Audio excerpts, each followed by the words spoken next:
মনে হয় কিস্তি আলা চলে গিয়েছে, এবারটা বাইরে গিয়ে দেখি। আবারও আসলাম এনজিওতে, এবার টাকা আদায় করেই ছাড়বো।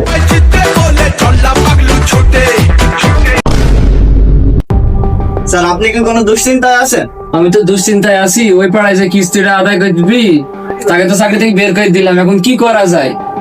স্যার, আমার মনে হয় ওকে আরেকবার সুযোগ দেওয়া উচিত। ও কি পারবে, বা ওকে ডাকলে সে আসবে? মনে হয় স্যার। আচ্ছা, তুমি ওকে ফোন দাও। আচ্ছা, ঠিক আছে স্যার। বলে আছে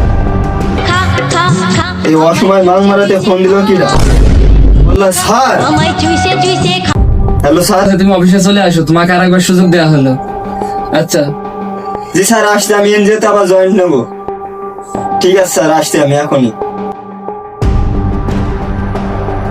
জি স্যার, বলুন। তোমাকে আবার এনজিওতে জয়েন করা হলো, তুমি সেই কিস্তির টাকাগুলো আদায় করবা। স্যার, আমার পোস্টিং কোন যায়? এখন পোস্টিং সে হাড়ে দেহ মিয়া পড়াই।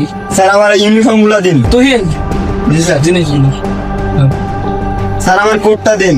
কোট আপাতত একটাই আছে, তুমি এটাই নিয়ে যাও।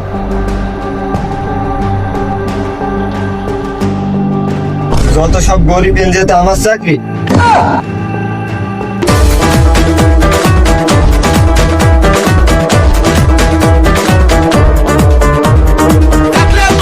আবারও আসলাম এনজিওতে, এবার টাকা আদায় করেই ছাড়বো। প্রথমে যাবো রহিম চাচার বাড়ি। চাচা, কোথায় আছেন? আমি তো 20 তলা বিল্ডিং এর কাজ করছি। 20 তলা বিল্ডিং এর পর কাজ হলে একটু নিষ্পান টাকা এন। চাচা, নামেন।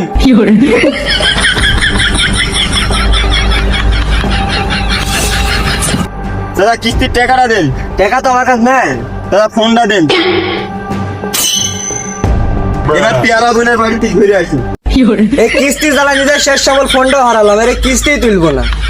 মামা কিস্তি লাইছে তোমার তো বলা কিস্তি পাচ্ছে। পেয়ারা বোন, ও পেয়ারা বোন, আজকেও পেয়ারা বোন বাড়িতে নেই? দাঁড়া, আমি দেখছি। মনে হয় কিস্তি আলা চলে গিয়েছে, এবারটা বাইরে গিয়ে দেখি। কিরে, ঘরে তালা মারলো কিরা? পেয়ারা বোন, এবার তুমি ধরা খেয়ে গেছো, এবার কিস্তির টাকাটা দাও। আমি পেয়ারা বোন, আপনি প্রথম যে আমার হাতে কিস্তি আদায় করলেন। এবার তালাটা খুলুন, ঘতে টাকাটা নিয়ে আসি। এই যে কিস্তি আলা ভাই, আপনার টাকা। ঠিক আছে, এবার অন্য বাড়িতে আদায় করতে যাই। চাচা, ও চাচা, বাড়িতে আছেন? কি করি কিস্তি আলাও তো চলে এসে। আইডিয়া,